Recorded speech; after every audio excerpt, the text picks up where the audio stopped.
Hey guys, and welcome to another brand new video. In this video, we actually have some very interesting news coming out over here when it comes to now people and gamers claiming that Xbox and PlayStation are basically just a massive disgrace right now to gaming in, well, every sense of the word. When it comes to gaming, there's many other various things such as Steam or Nintendo or other various things such as cloud gaming, iPhone gaming, and well, obviously the big honchos of PlayStation, Xbox, and all of that. And well, sadly, people are kind of going with the flow. Like for someone like me who does a lot of Twitch streaming, plays video games all the time, does YouTube reviews, whatever it might be. I play video games all the time, and I kind of more so go with the flow of gaming. Because also to remember, over time, there's people who maybe kind of fall out of gaming, or maybe have kids, or maybe kind of like observe, or maybe you go play a few casual games every now and then, and you're not like the big head honcho guy who's playing games every single day after work, or after school, or after class, or watching Twitch streams, or watching YouTube, or whatever it might go and be.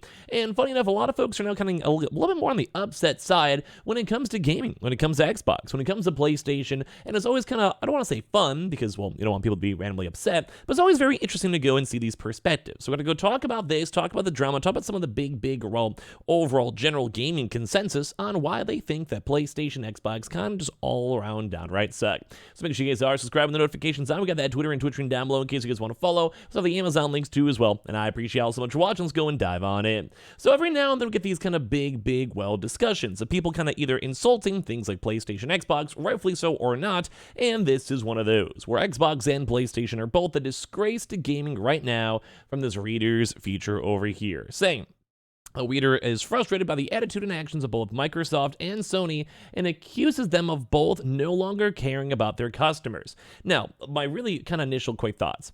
It's kind of true. Now, when it comes to big games such as Xbox or PlayStation, all these big companies, Nintendo, even Steam, everything else, EA, Ubisoft, at the bottom line, they are a business. And what do businesses want to do? They want to make sure their shareholders in the company are, well, getting paid, their stock price goes up, and the company overall is making money. You got to go lay off people to go get better bottom lines? That's fine. You got to go cut some games? That's fine. You got to go get rid of some fan favorite games because they're just not going to make a lot of money, like shut off servers or whatever it might be. You might have to. It's one of those hard things in life. You might have to. But basically saying there's so much anger and bitterness in gaming at the moment, and it's only going to get worse after all these Microsoft leaks that show the sleazy side of being a giant multinational used to buying its way to success. So starting off this article big, saying like, hey, Microsoft, the only thing you're kind of useful for is buying out companies, which is kind of true. Now, not to be like an anti-Xbox or anti-PlayStation, I'm going to be both on this video, just for fun, by the way, too. Like, I'm not too invested either way, so don't hate me too much. But you guys could totally go give your thoughts and comments down below, because some of these are valid takes. Something like Microsoft dropped like $10 billion into ChatGPT and tried to integrate into Bing. The second it kind of became popular and people realized how kind of cool and interesting AI was. That's exactly what they mean. Or think like Activision, where they will drop $70 billion, or Bethesda, like $10 billion, to go and basically go and buy out these companies, because all it kind of is. They just make a lot of money, so they'll spend a lot of money and then go and try to buy even more things to make even more money that should, in theory, have proper revenue systems.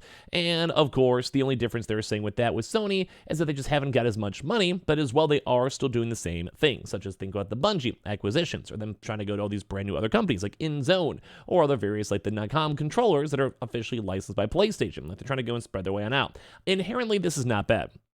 But it also does kind of drive into this big issue of these court cases of anti-consumerism, monopoly laws, and everything else. And just, if you're just a casual gamer, you might get some benefits, like maybe Call of Duty on Game Pass, maybe save some money over time, but there's also a lot of things too as well where you might have to be forced then to be on Game Pass, or they might not even end up on Game Pass, or you might have to go pay extra money on top of Game Pass for them to make their money back. So you pay the $10 fee and then still pay $30-40 on top of it, and at the end of the day you might even lose money by having 2 or 3 months of Game Pass just to be able to go play the game. Like, we never know where the future is going to go and hold. And they're saying like, hey, they're just like surprised that people don't have the energy to stick up for either of these companies because they just seem like they're both horrible and they're disgrace. And I'll have to explain what they mean, so you know where I'm coming from, but none of this is going to be a surprise. Watching Microsoft spending tens of billions of dollars, getting close to hundreds of millions of dollars if you factor in Microsoft, on publishers to make nothing but mediocre crowd pleasers is painful, especially as they bully government officials to get their way and stretch the truth to breaking points while trying to make their arguments, which once again, I'm not the biggest like hater. I would go and say, I'm not like the 1 zillion% hater when it comes to all of this, because, well, you know, you got to go think about it. I don't know. Like, it's like they're a big business. They got to make money. They got to go appease regulators. They want to make these deals go through. And I still think it's kind of meh. Like, I'm cool with the deal. If they put it on Game Pass, I could save some money every year. I'm okay with it. Like, I'm not anti it. I think it's good for Xbox gamers and PC gamers, and I'm mainly a PC gamer. But on the reverse side, it's weird because it is kind of true. They're trying their best to go in like just soft like this. PlayStation gamers do actually get screwed over. It sucks. So the leaked emails made it very clear that things even like Elder Scrolls 6 exclusivity were even decided years ago. So not even like a casual decision, but it makes sense. They dropped $10 billion rounding up. So obviously like they're going to want those exclusive. They want to get more Game Pass subscribers. They want people buying Xbox consoles. It makes sense. But at the same time, they're not actually interested in cloud gaming at all at the moment. And they treat industry giants like Nintendo as nothing more of another asset to acquire and absorb, which I kind of agree on this one too. Mainly because like the idea of they were tempted to even try to buy Nintendo. They were trying to do their best to go be like, hey, this could be my crowning moment, my moment where everyone kind of notices me, aka Phil Spencer, and they can kind of go from there. And I think it's intriguing because at the end of the day, yeah, that's nice, sure, I guess, but like you're literally taking away Nintendo from potential people. Like that's crazy to me to think about, especially after talking about Activision or even Sega. Like it's instead of like trying to go and keep and preserve gaming, it's just more of like, hey, like let's just go buy Nintendo. It's just weird. Also, Starfield's recent review controversy may be more Bethesda than Microsoft, but the fact is Bethesda are now Microsoft's responsibilities, and I'm assuming they kind of mean more for like the early press releases, and they had some little bit of a bias when it comes to Xbox 2 as well, and they said that a lot of the stuff like this pre-PR caused the Starfield launch to be soured as well, where a lot of just general normal consumers kind of saw this. Now, I'm not necessarily fully always 100% agreeing with these takes or disagreeing with them trying to go inside with, you know, maybe people that have like prior actual acquisitions with as much out to a bottle, and like all that stuff. I get that. Like I get all the marketing and I want to be like too one-sided, but just kind of say what this guy says, I kind of get it. And they also go once again say they're Sony, who are, if anything, acting even more arrogantly than Microsoft. PlayStation 5 sales are better than ever, and so they seem to have decided that if doing and saying nothing has worked for them for the last 8 months, they want us to keep on doing that as well, rather than risk changing this current status quo. This also kind of ties to both these things when it comes to subscriptions as well. When it comes to PlayStation Plus and when it comes with Xbox, where they both did go raise the price points. PlayStation Plus is now more expensive. Xbox Game Pass is more expensive.